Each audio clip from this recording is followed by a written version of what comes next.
I'm William Cooper, and you're listening to The Hour of the Time.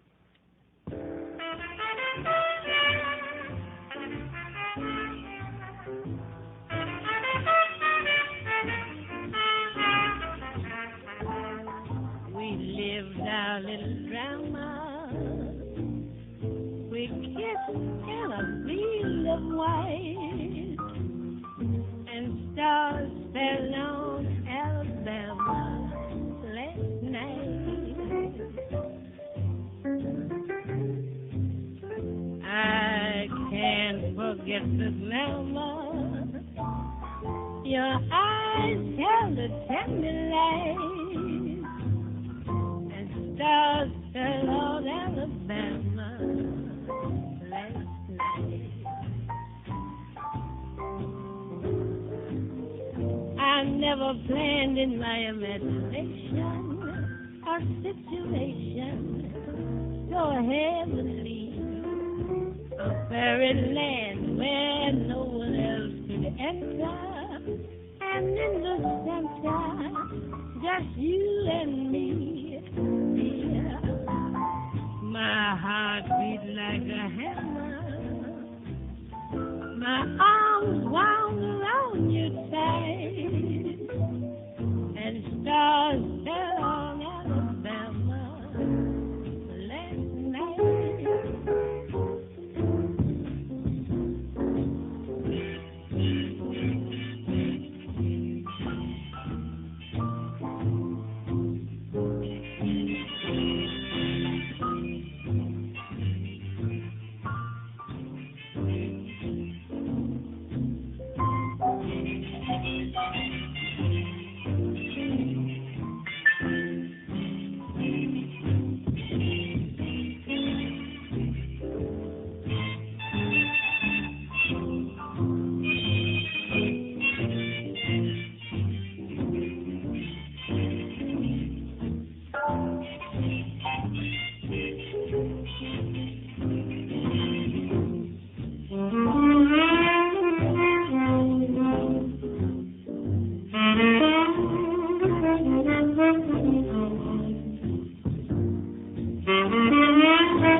We lived our little drama.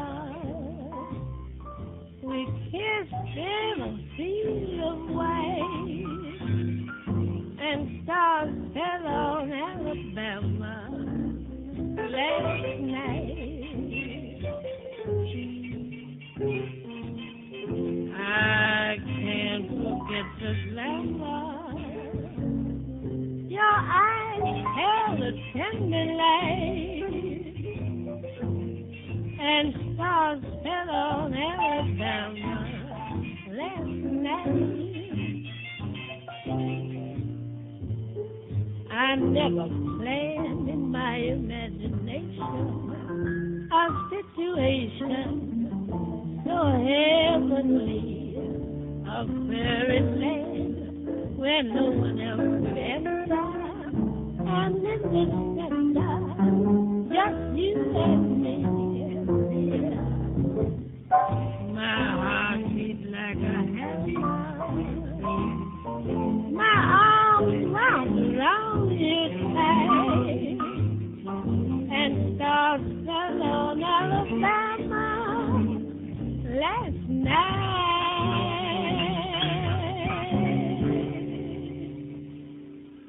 Oh, what a great lady.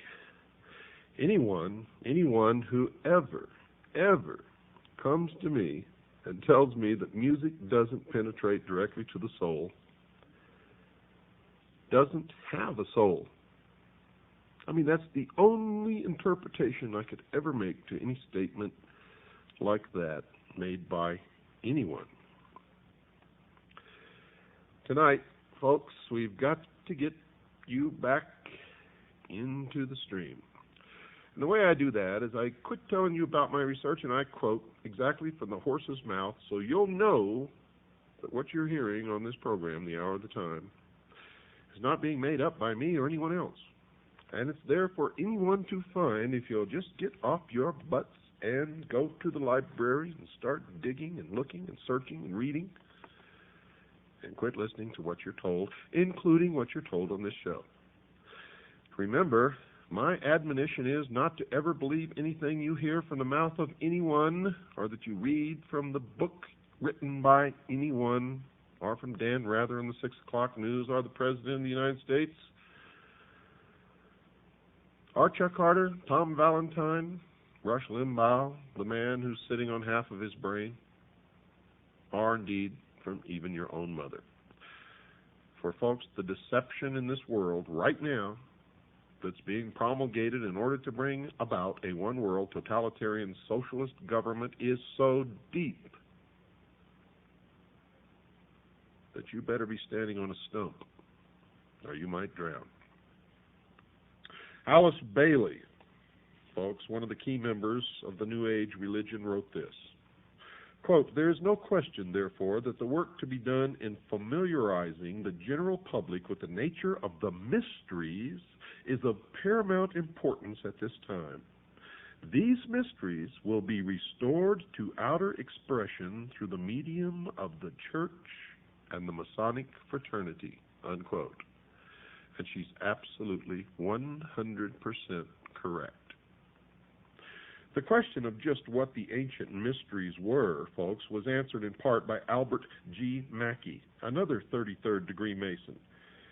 He wrote a 2-volume work entitled Encyclopedia of Freemasonry, and he wrote this under the subject of the ancient mysteries. Quote, "Each of the pagan gods had, besides the public and open, a secret worship paid to him to which none were admitted but those who had been selected by preparatory ceremonies called initiation. This secret worship was termed the mysteries," unquote. The student of the Masonic order can know that when Mr. Mackey writes, his writings can be relied upon. He is considered to be one of the premier Masonic authors of all time. These are the comments from the biographical information presented on Mr. Mackey in the front of his encyclopedia. Quote, "His writings are universally esteemed for their sincerity, honest records, and common sense. He was a leader in research who valued accuracy," unquote. Carl Cloudy, another Mason who writes on the subject of the Lodge, also has words of praise for Mr. Mackey.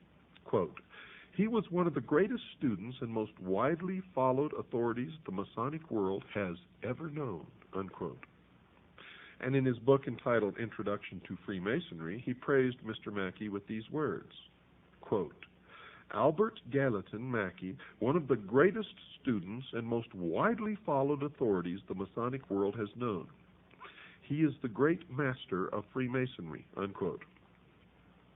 So Mr. Mackey certainly can be believed when he tells his readers that the worship of pagan gods had a secret, non-visible worship besides the public one. The reader can believe him when he identifies the name of this secret worship. He told his readers, quote, "This secret worship was termed the mysteries," unquote. Another who has written about the subject of the ancient mysteries was Manly P. Hall, another 33rd degree Mason whom I have quoted extensively before in this series. He has written in his book entitled What the Ancient Wisdom Expects of Its Disciples. Quote, In the remote past, the gods walked with men, and they chose from among the sons of men the wisest and the truest. With these specially ordained and illumined sons, they left the keys of their great wisdom, which was the knowledge of good and evil. These illumined ones founded what we know as the ancient mysteries, unquote. Now, in case you weren't listening there, this is a dead giveaway and an admission that the gods that walked with men were known, at least in the Bible, as Satan. For he says here, and I'm going to read this again for you folks, because I know some of you just didn't pick it up, because I know how the minds of the sheeple operate. And there's a lot of sheeple listening. There's also a lot of people listening who aren't sheeple. And they know that I'm not talking to them. If the word sheeple applied to you makes you angry, then, folks, it is an indication that it fits you like a shoe, like a glove, that you are indeed one of the sheeple. Let me read it again. Quote, with these specially ordained and illumined sons, they left the keys of their great wisdom, which was the knowledge of good and evil. According to the Bible, the knowledge of good and evil was imparted to Adam when Satan enticed Eve to eat of the fruit of the tree of knowledge, and she in turn enticed Adam. And what was the fruit of the tree of knowledge? It was the knowledge of good and evil. It was forbidden for man to know that. Now, I'm not making judgment on any of this. I'm just telling you what my research says. Remember, this is not a religious program. And while I, myself, personally, have my own idea of what my own religion is, I am in no means trying to foist it off on anyone else. Let me continue. He wrote, and we're talking about Manly P. Hall, 33rd degree Freemason, he wrote additional comments about these mysteries in another of the books he has written called The Secret Teachings of All Ages. And I would urge you, if you can afford it, to buy that book. It's a very expensive book. I have a copy of it in my library. It cost me $150, and it was worth every single penny of it, I can assure you. Quote, the arcana, defined as being a secret or hidden knowledge of the ancient mysteries, were never revealed to the profane, defined as those not initiated into the inner mysteries, except through the media of symbols. You're going to find, folks, that symbols mean more than you will ever begin to understand unless you've waded deep into the stream of the mystery Babylon, as I have. Quote, symbolism fulfilled the dual office of concealing the sacred truths from the uninitiated and revealing to those qualified to understand the symbols, unquote. Mr. Hall dedicated the latter book to, quote, the proposition that concealed within the emblematic figures, allegories, and rituals of the ancients is a secret doctrine concerning the inner mysteries of life, which doctrine has been preserved in toto, which means in the whole, among a small band of initiated minds since the very beginning of the world, unquote. He went on to mention that the mysteries, quote, were secret societies binding their initiates to inviolable secrecy and avenging with death the betrayal of their sacred trusts, unquote. And to this day, they take blood oaths. Mr. Hall told the reader that no one is to know the identity of those who have received the secrets. In fact, he wrote, quote, the true adept and initiate shall reveal his identity to no man unless that one is worthy to receive it, unquote. He further explained where some of these initiates lived when he wrote, quote, no reasonable doubt can exist that the initiates of Greece, Egypt, and other ancient countries possessed the correct solutions to those great cultural, intellectual, moral, and social problems which in an unsolved state confront the humanity of the 20th century, unquote. He further amplified that thought when he added this, quote, Neoplatonism defined by Mr. Hall as a school founded by Plotinus around 240 A.D., concerning itself with the problems of metaphysics, which he calls the study of knowledge, recognizes the existence of a secret and all-important doctrine which from the time of the earliest civilizations had been concealed within the rituals, symbols, and allegories of religions and philosophies, unquote. So, in summary, it is possible, folks, to understand what these ancient mysteries were. And there appears to be at least 4 truths gleaned from the information provided in the comments made previously, and these truths appear to be: 1. The ancient mysteries had 2 forms of worshiping the same God. 2. The knowledge of the true God was reserved for those who had been entrusted with the secrets, and not for those whom they call the profane. 3. Those who understood those secrets were sworn to the strictest secrecy. And 4. Those who had knowledge of the secrets claimed to possess all of the answers to all of the problems of mankind. Now, there was an additional secret for the secret bearers. They had to be initiated in a private initiation ceremony. Albert Pike, General Albert Pike, a Southern Confederate general during the Civil War, wrote this, quote, "Initiation was considered to be a mystical death, and the perfect epopt was then said to be regenerated, newborn, restored to a renovated existence of life, light, and purity," unquote. In fact, folks, this, quote, newborn, unquote, experience is similar to the experience the, quote, born again, unquote, Christians go through. The Christians call their experience a second birth, just as the Masons do.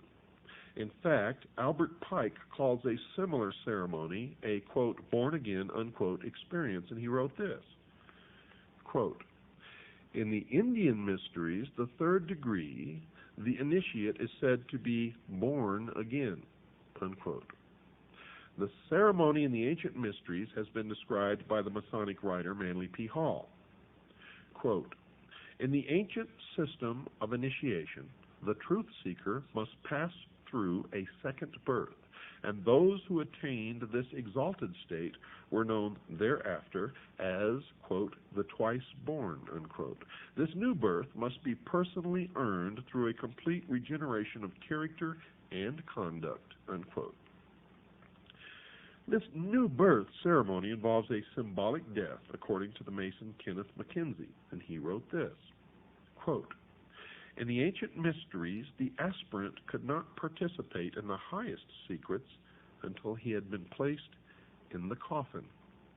In this, he was symbolically said to die, and his resurrection was to the light," unquote. Remember, I told you about the initiation that George Bush underwent in the crypt, also known as the tomb, the skull and bones, the Brotherhood of Death at Yale University. This is what they're talking about. During a press conference, a reporter asked George Bush if he was a Christian, and he replied thusly, quote, "If you're asking if I have been born again, the answer is yes," unquote. And indeed, he had. Modern-day Masons participate in an almost similar ceremony to the one described by these Masonic writers. In the 3rd degree, called the Master Mason degree, inside the Blue Lodge, the candidate is actually knocked off of his feet by several of the Masons in attendance. He is wrapped up in a blanket and moved to the western end of the temple. There, after further ceremony, he is raised up by a grip called the Master's Grip, or the Grip of the Lion's Paw. Those who learned the mysteries also learned that they had a secret project, one that was described by Albert Pike in his book entitled Morals and Dogma.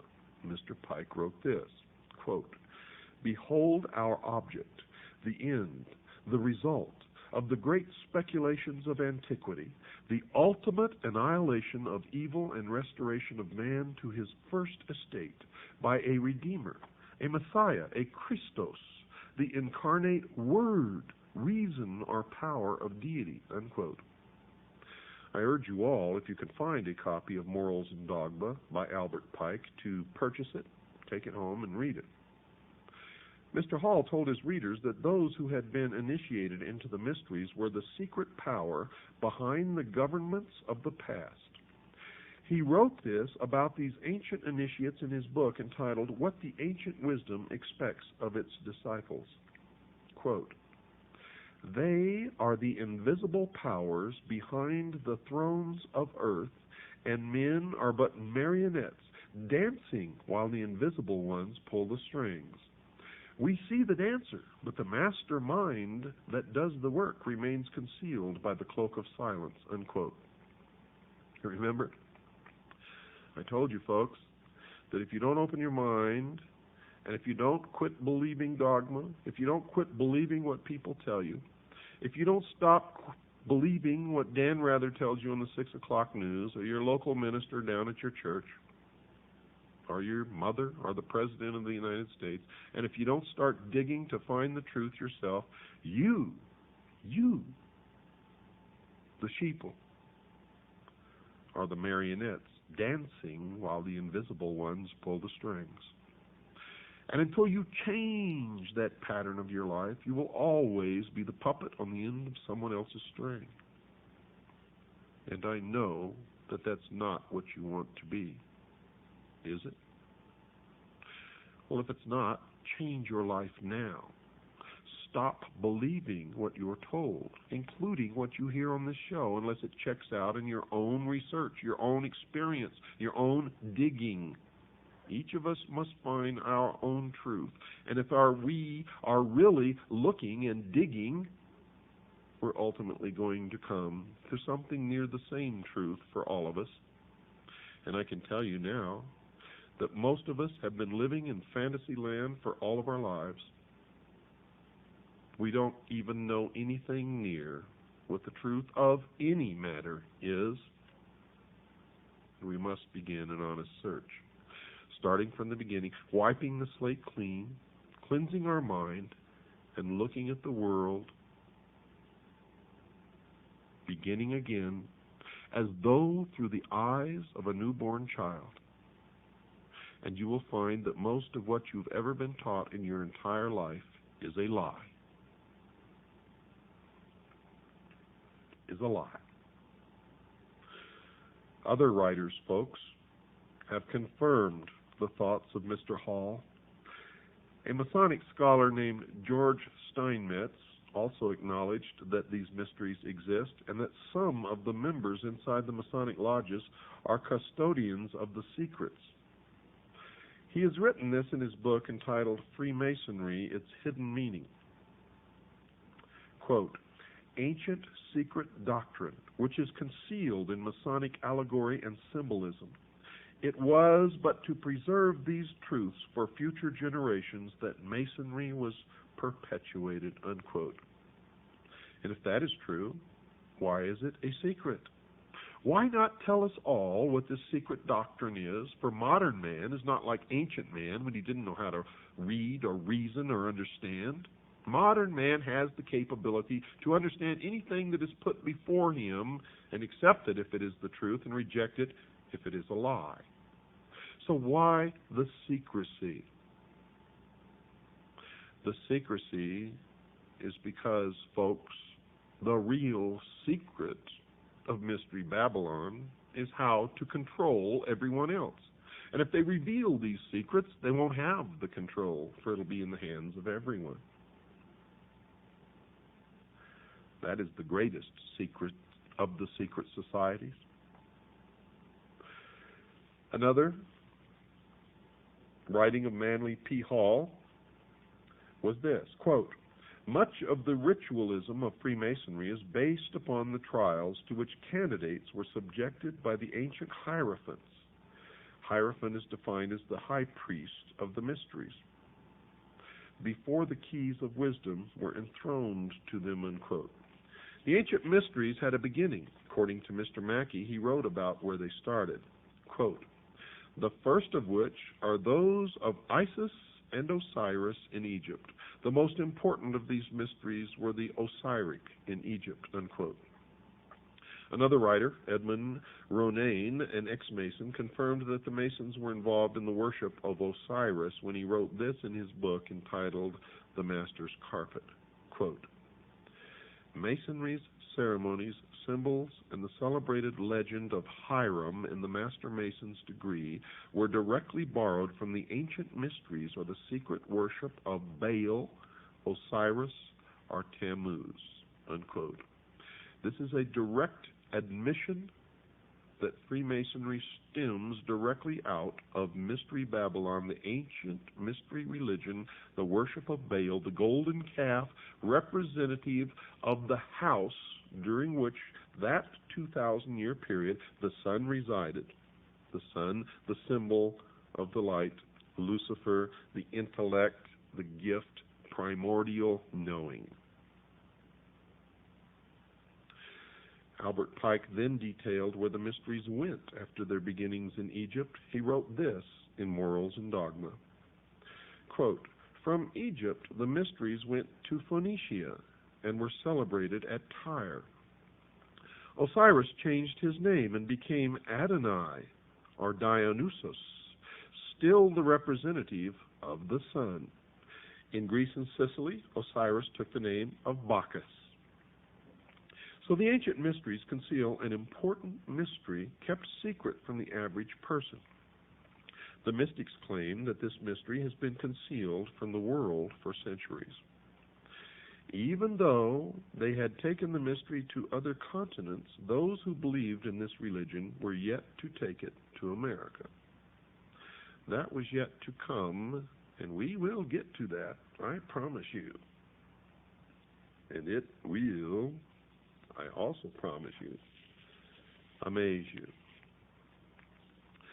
Lafayette, who was a very famous and noted pirate and a member of Freemasonry and the Knights Templar, said this, quote, an invisible hand is guiding the populace, unquote. Arthur Edward Waite, a prolific writer on secret societies, has written this, quote, beneath the broad tide of human history, there flow the stealthy undercurrents of the secret societies, which frequently determine in the depths the changes that take place upon the surface, unquote. Another who wrote about the power just underneath the surface was President Woodrow Wilson, President of the United States of America, who made this startling statement. He made this statement, yet it was ignored. But it should never go ignored from this point forward. Quote, there is a power so organized, so subtle, so complete, so pervasive, that they had better not speak above their breath when they speak in condemnation of it, unquote. So these two writers have warned America that secret societies had been arranging the major events of the past. And President Wilson warned those who were quick to condemn these organizations that they had better be cautious. Albert Pike also connected the secret societies with a secret belief in his book entitled Morals and Dogma. He wrote that all secret orders and associations, quote, now remember, he says, all secret orders and associations, quote, had two doctrines, one concealed and reserved for the masters, the other public, unquote. Now, one such secret society with two doctrines was the Illuminati, and Professor Weishaupt, its founder, boasted of his organization's secrecy. He realized that this secrecy would enable them to decide the fate of nations, and because their deliberations were secret, no outsider could interfere. He wrote this, quote, the great strength of our order lies in its concealment. Let it never appear in its own name, but always covered by another name and another occupation, unquote.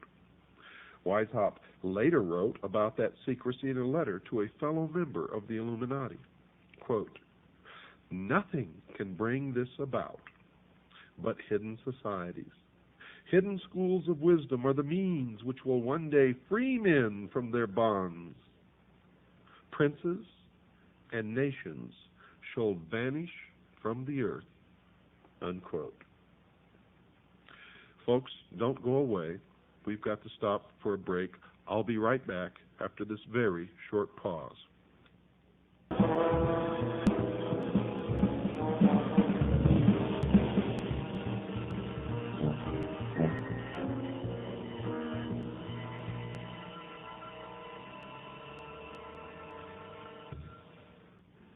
Don't forget, folks, this Monday night, March 15th, from 8 p.m. to 11, I'll be at the Lafayette Hotel at 2223 California. That's this coming Monday night, Monday, March 15th, at 8 p.m. till 11. I'll be at the Lafayette Hotel at 2223. I'll be giving a 3-hour presentation entitled The Sacrificed King. This is on the Kennedy assassination. I'm going to have footage there that you've never seen before. I'm going to show you the direct, and I mean direct,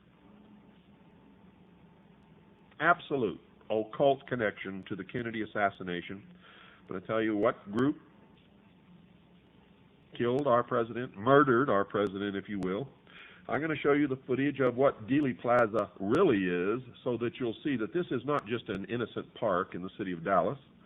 I'm going to show you where Dallas really is and what the occult significance of its location means. And when you leave there, folks, you're going to understand more about the workings of the world and who assassinated our president and why than you ever have before. You're also going to see that Oliver Stone knew all of this and chose to deceive the American people, because he is one of those who are bringing about the New World Order. And his movie, JFK, was designed to convince all of us that our government doesn't work, that constitutional government can't work, that it's turned against us, and it's not true, folks. Our constitutionally instituted and established government had absolutely nothing to do with the Kennedy assassination, as all of those who show up on Monday night, March 15th, 8 p.m., we'll find out.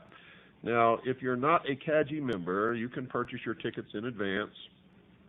And one of the places is the Controversial Bookstore in San Diego. It's also a place where you can get some of the books that are banned or hard to get or are suppressed that you need in your personal library in order to understand all of what you're learning on this show and a lot of what you're never going to hear on this show, simply because there isn't enough time. And all of you should be engaged in your own private research looking for the truth. Now, if you'd like to call and find out about this conference, which actually starts on Friday and goes through the whole weekend, there's a lot of Looney Tune people there spouting a lot of BS and disinformation and crap and just out-and-out lies. And there are some people there who are valiantly, as I am, trying to get the truth out and inform people. But here's the number in case you'd like to call, in case there are some of the speakers that you'd like to go and listen to during that weekend. The number is 612-8588. That's 68588. Well, folks, you've heard all through this series of broadcasts about a group of men, supposedly with the only truly mature minds in this world, who are going to set up a utopia on earth, a heaven on earth, if you will. And that they're the ones who are going to rule through a benevolent despotism. And they call this utopia the Great Society, the New World Order, the utopian philosophy, all of these things. Now, Lyndon Baines Johnson, was a member of this secret society. He was, in fact, a 33rd degree Freemason, and his great society that he envisioned was exactly what we're talking about here. And you can see that Johnson, a great socialist, a Marxist, secretly, set us on the road to socialism by setting up this great welfare state, which he called the Great Society. It's one and the same, folks. It's the same. George Bush's New World Order is the same. The New World Order that our forefathers envisioned was the same. The Great Society talked about during the Peasants' Revolt in England was the same. The same that is coming unless we wake up to stop it. And you can see by the welfare state how well it really works. It doesn't work at all. It never will work. It can't work. These people are Looney Tunes. If you believe the exoteric version of what they intend to bring about, you see, they have no intention of bringing about a utopia, a heaven on earth, a great society, not at all. That's to lure the unwary, the foolish, the great mass of followers that make up the lower degrees of this secret society, so that they will support the completion of the great work, the plan. They really intend this to be something along the lines of what Hitler attempted to establish. They talk about it in terms of a great cleansing, where certain religions, certain people, certain races will literally be eliminated from this earth. And they are convicted through their own words, ladies and gentlemen, as you are hearing tonight, and you've heard in other broadcasts. For when I feel that you are getting to the point where you're not understanding what's happening, I go back, as I'm doing tonight, and quote these people directly from their own mouths. I'm going to do that again tomorrow night, folks, so be ready. Let me continue. The secret societies were created to bring the world to the new society known as the New World Order. The members of these organizations obviously feel that their goals are so noble, whatever tasks are required to bring them to that goal and that goal to fruition. This means, folks, that murder, plunder, and lying all become acceptable as long as these methods assist its members in obtaining their goal. But the Freemasons, or Freemasons as the true term began, want the world to know that they are not one of the societies involved in changing the world's civilization, and they're quick to rush to their own defense. However, when you go back and read their own history and their own words, you can see that they have literally no defense, for they are convicted by the words of their leaders, by the very words of their leaders, and, folks, by their deeds. For it was General Albert Pike who created, through the Scottish Rite of Freemasonry, the Knights of the Ku Klux Klan. It was the Scottish Rite of Freemasonry that created the branch known as B'nai B'rith, which then created the ADL, or the Anti-Defamation League, which is nothing but an organization of criminals who have murdered, who have bombed, who have lied, and just recently one of their revealed crimes was spying, putting spies within the police organizations of the United States of America and spiriting out files and records. And all of the Jews in the United States support this criminal organization to their great shame. And those of you who feel that the Jews are responsible for all of this, you are wrong. Most Jews don't know any more about this than you did. And they are being used just as you are being used, and just as I have been used in my life. In all time, truth has been hidden under symbols, wrote Albert Pike. And he also wrote this: symbols are nevertheless ingenious veils that cover the truth. Now, Albert Pike was the sovereign grand commander of the southern jurisdiction of the Scottish Rite of Freemasonry. The Scottish Rite now controls world Freemasonry. There certainly seems, folks, to be a power in knowing something that you can't tell your family, friends, children, or business acquaintances. And Adam Weishaupt said it best with this selection from his writings, quote, "Of all the means I know to lead men, the most effectual is a concealed mystery," unquote. And that is true. I found in my research that the vast fools, the followers, flock to the mysteries and the promise of learning some secret during their climb up the ladder of degrees of initiation. The truth is that only a very few ever learn anything, and what they learn is how to control the rest. The power of hidden symbols was alluded to by another writer, this time Foster Bailey, in his book entitled The Spirit of Freemasonry. Quote, "A symbol veils or hides a secret, and is that which veils certain mysterious forces. These energies, when released, can have a potent effect." unquote. And indeed, they can, as we are all feeling now the pinch of the power. There are many who can attest to that simple truth. Organizations with concealed or secret initiation ceremonies abound in America and indeed around the world.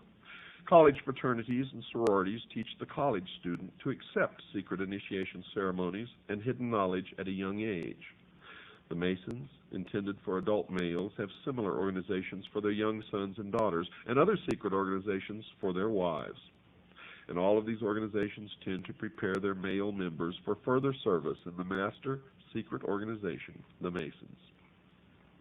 However, the Masons are quick to point out that they conceal their truths from the general public. Manly P. Hall, for instance, wrote this, quote, "It is for the adepts.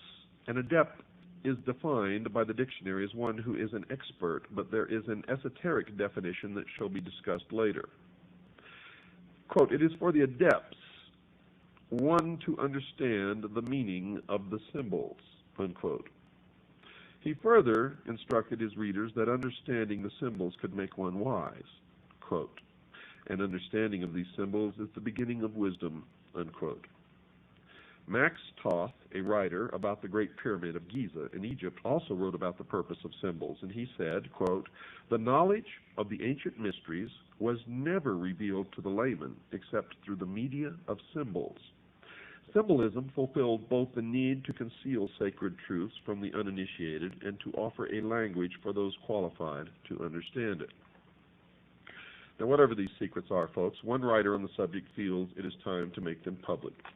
Alice Bailey, one of the key writers supporting the New Age movement, wrote this, quote, the hour for the ancient mysteries has arrived.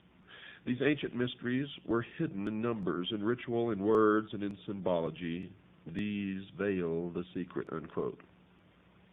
Another writer who writes on the order, Carl H. Cloudy, told anyone who read the Masonic literature that he had best understand the language or they would miss the true meaning of the words.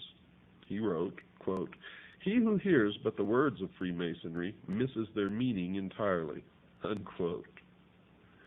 Rex Hutchins, a 32nd degree Mason who has written a book for the Masons, one so important that it was used to replace one written by Henry Clausen, a former sovereign commander, also informed his readers that his writings also concealed a secret.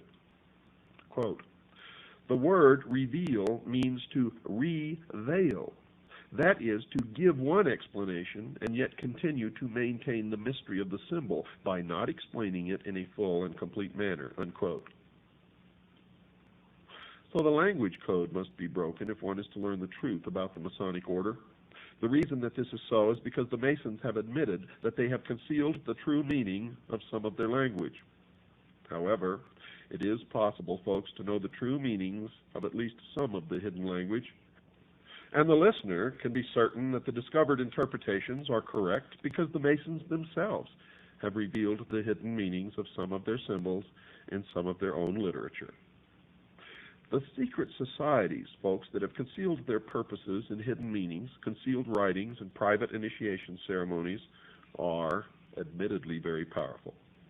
One who recognized that power was Benjamin Disraeli, the Prime Minister of England in the late 1880s, who said this in the House of Commons on July 14th in 1856, quote, there is in Italy a power which we seldom mention in this House. I mean the secret societies.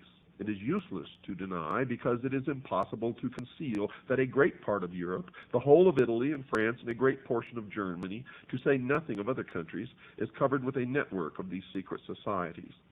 What are their objects? They do not want constitutional government.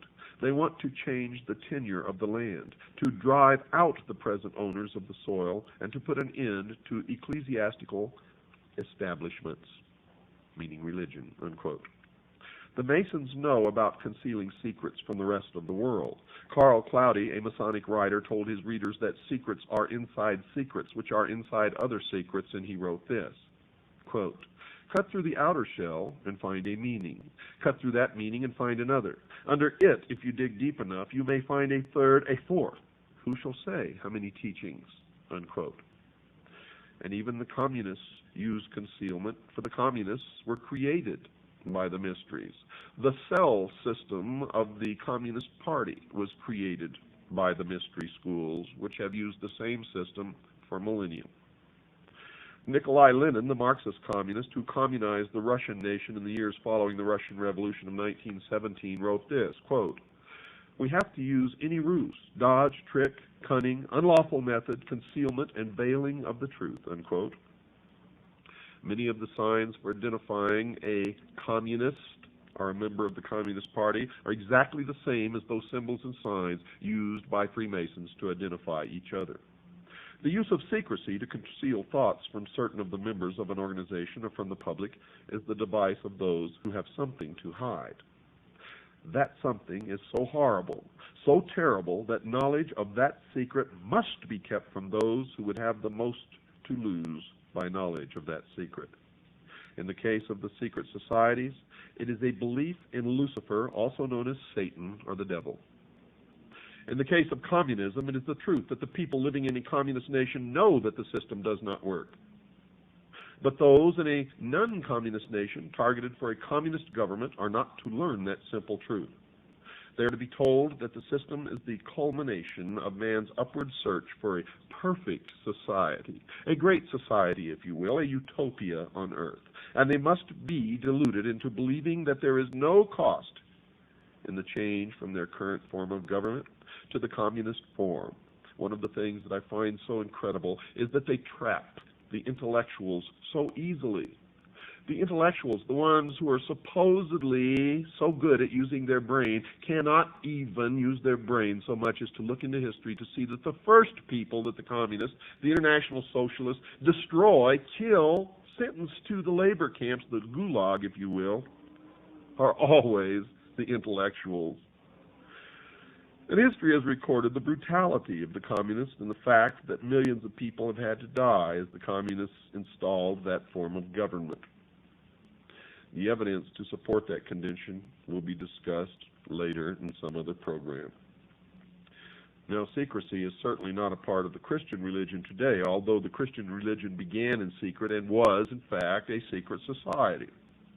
It is possible to know that nothing that Jesus said has been hidden from the Christians of today. He told the high priest in John, chapter 18, verse 20, quote, "And in secret have I said nothing," unquote. The intentional concealing of an organization's beliefs and purposes by the use of hidden language and concealed symbols is reserved primarily to the secret societies, and the nationwide Masonic lodges are indeed a secret society. And in the beginning, the Christians had their secret symbols also. One of the most prominent was the symbol of the fish. The secret is simply the fact that certain of their members worship Lucifer, and that they keep that secret from the overwhelming majority of their own members. And certainly the public is never to know this fact if they can help it. And the evidence to support that conclusion is ample, but only to one who cares enough to look for it. The problem with most people is they don't care enough to look for anything except Wheel of Fortune on the television set. So the student of history has to discover the hidden meanings behind the symbols in the Masonic literature and in the secret initiation ceremonies to understand the Masonic order. One of the first symbols that needs to be examined is the symbol of the serpent, also called a snake or dragon. Manly P. Hall wrote that the use of this symbol is as old as early man when he wrote this in his book entitled The Secret Teachings of All Ages. Quote, "Among nearly all these ancient peoples, the serpent was accepted as a symbol of wisdom," unquote, for it is from the serpent that man received the gift of intellect. Here Mr. Hall states that the serpent was a symbol of wisdom. It will be remembered that Lord Maitreya, the future New Age leader, also claimed to possess wisdom. And Mr. Hall continued, quote, "Serpent worship in some form has permeated nearly all parts of the earth. The serpent is the symbol and prototype of the universal Savior who redeems the world by giving creation the knowledge of itself and the realization of good and evil," unquote, an admission that the serpent, at least from the point of view of the Christian Bible, is Satan. And then Mr. Hall links the serpent with the ancient mysteries previously discussed. He continues with the comment that the serpent was worshipped by the priests of that religion. Quote, the priests of the mysteries were symbolized as a serpent, sometimes called Hydra, unquote. And then he pointed out that the ancient mysteries have been passed on to various other cultures and that they have been brought forward to the present day. Folks, we'll continue this tomorrow night. If you can, reach into your pockets, make out a check or money order to WWCR and send it to the address which you'll hear at the end of this broadcast. Also write to us and ask for a packet of information or call Stan and he'll give it into the mail immediately. Until tomorrow night, good night, and God bless each and every single one of you.